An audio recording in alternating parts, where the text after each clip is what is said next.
So yeah, this is the most unique big screen adaptation of Parks and Rec I've ever seen. I need you to tell me, what did you see in that cloud? Daniel Kaluuya and Keke Palmer are saying nope to UFOs and nope.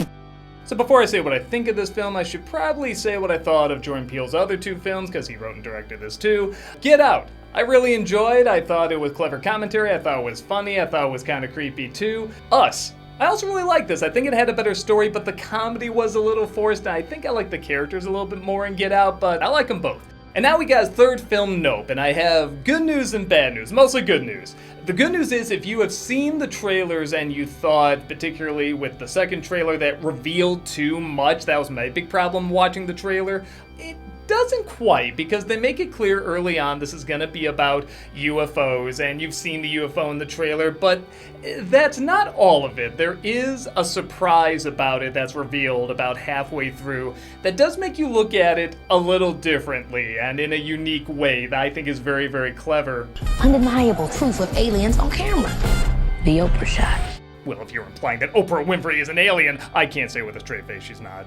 This is a film that is absolutely brilliant at reveals. I'm not kidding. This has one of the best opening shots in a horror film. I mean, technically it's two shots. It's the best opening second shot I've ever seen in a horror film. It just immediately has you question what the hell happened in this scenario and how is it going to be explained. You're just immediately pulled in and you're kind of laughing but kind of horrified at the same time. It sets the tone great. There's a lot of things in this movie that are revealed in a way that's very, very clever. I like the way the comedy mixes in with the scares in this. It reminded me a lot of The Visit, Shyamalan's horror film that was both legitimately scary and really funny at the same time. This has kind of that same feel. It's not like Us, where the first third is a TGIF Family Matters episode for some reason, then suddenly it's a horror film for the rest of it. Why don't you pee in the ocean? Jinx, double jinx, triple jinx, blackout.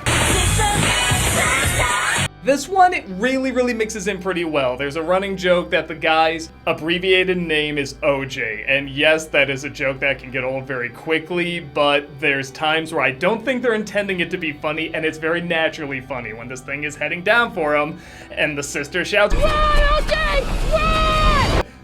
I can't help it, I was giggling at that. The characters in this are very enjoyable and work really well off each other, particularly the brother and sister. They have this great chemistry where one is very quiet and doesn't speak much. He's the son of Keith David in this, which, by the way, I totally buy. He has Keith David's voice somehow. It's very impressive. And the sister in this is the exact opposite. She's very loud and outgoing, but she'll also flake out on stuff too. So the two obviously need each other. They own this ranch that's, having terrible things happen to it from this UFO. And there's some decent commentary with the idea that you can't look at this thing. If this thing is looked at by you or by a lot of people, that's when it attacks. And there's just a great setup with that. I don't think they take you if you don't look at it. Shut your eyes, Marion, and every TikToker will go away. The more I was driving here to film this review, I was like, yeah, actually that really works, because it takes place in Hollywood, and the ranch that they own is for Hollywood horses. They actually loan them out for shoots and commercials. And there is definitely this idea of how much do you want to be looked at? How destructive can it be in not just Hollywood, but I mean the world of influencers and YouTube and so forth, even though that's not focused on as much. Instead, they're leaving it a little bit more vague so you can read into it a little bit more, so I like that. So that's all the good news. What's the bad news? The bad news is I'm watching this movie thinking, oh, 4 out of 4, hands down. This is my favorite Jordan Peele movie. But about halfway through, they make what I think is a very big mistake. There's two stories going on. The story of the ranch, you see that in all the trailers, and then the story of this sitcom star played by Steven Yeun, and he's actually been in a couple shows. He has this kind of theme park that's set around one of the old sitcoms they had, and it's not a very big theme park, but it's enough, to make a living and stuff. And without going into too much detail, they really, for the first half of this, play up this sitcom he was on where this terrible thing happens. But then it's abandoned about halfway through, and I don't think that was the right move. They very much dedicate a good chunk of time to this. They'll show flashbacks, they'll show stuff from his point of view when he was a kid, and I really feel like, man, what's this building up to? What's this all gonna tie together in? And while there is a connection, definitely, it's not a connection that makes it all the way to the end of the film, and I'm not sure why, because I get the feeling a lot of people are gonna look back and say, well, why was so much time spent on that then? Why do we focus on him so much if all of that is just gonna be scrapped? Are you ready? She's not an alien, by the way. I don't know if you're gonna be pissed off or even more delighted when you find out what the story is about her. I really feel like you could have added more to the commentary very naturally if you kept this going and you kept it attached to the main story, the story with the ranch. And it's hugely distracting. I'm not sure how often you have to say something not being in the film is really distracting, but it is when you spend half of it building up that it's gonna play a big part, at least in the last third, and it doesn't. And you can tell a lot of time and energy is spent on making this sitcom and the life of this actor really feel legitimate and like it exists. I mean, even the Western show he was on, they make it look like, hey dude, like this is a show you've seen. And it's very, very clever, and I'm just waiting for the big, big payoff, and it doesn't really come. Like I said, it's just blown to the side in an effective way, but not a way that's really satisfactory to the whole film when you look back on it. It's the equivalent of having Samuel Jackson in the first third of Pulp Fiction and then never again. You just feel like you're really missing something that could have tied in a lot more to what's going on and what the film is trying to say. He took him. Who are you? You're not in the movie.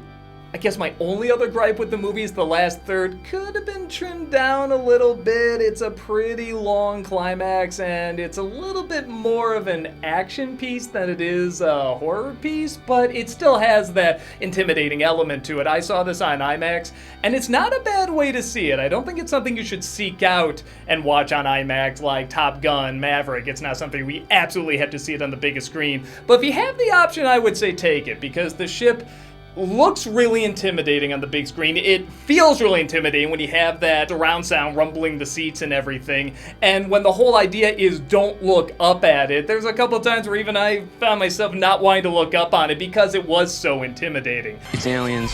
They're just waiting for the perfect time to shove metal probes up our asses. He's not as annoying as he sounds. I don't want to give the wrong idea. This film does come through on a lot. The characters are very likable. The comedy and scares really tie in well. The best comparison I can come up with is, I know a lot of people like this movie, it's if Signs was legitimately scary and intentionally funny. Again, I know a lot of people like that film, but if you were not a fan of that, give this one a shot. I think it does this idea a lot better. The only thing you might be missing if you were a fan of Signs is that the message might not be as spelled out because they scrapped the other story too early. But I still think there's a lot of enjoyable writing, a lot of enjoyable characters, a lot of suspenseful scenes, some really creatively suspenseful scenes. I'm not scared of UFOs, I never have been, but I was legit pretty damn intimidated by this thing. So I'm gonna give it 3 out of 4 Scorpion King jackets. I feel like there's a great film in here we didn't quite get, but it's still pretty damn good. With that said, what did you think?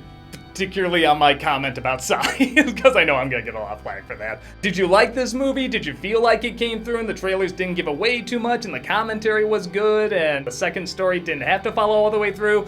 Or did you feel like it totally fell apart and it was dumb and it didn't make any sense and they just had a whole second story that didn't need to be there? Or you half and half where you think not everything works, but god damn it, seeing people run away from a UFO is kind of fun. That's about it, and I'll see you next time. Take care.